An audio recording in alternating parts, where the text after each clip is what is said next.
In this tutorial I will how to change color of object in Photoshop. Go to Select and choose Subject.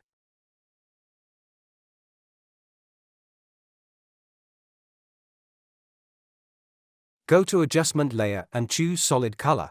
Choose this color.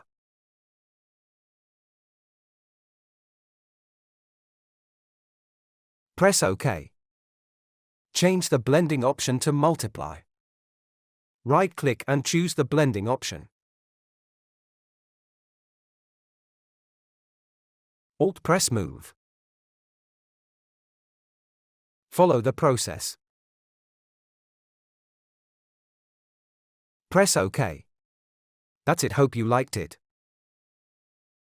Please subscribe my YouTube channel for more tutorials.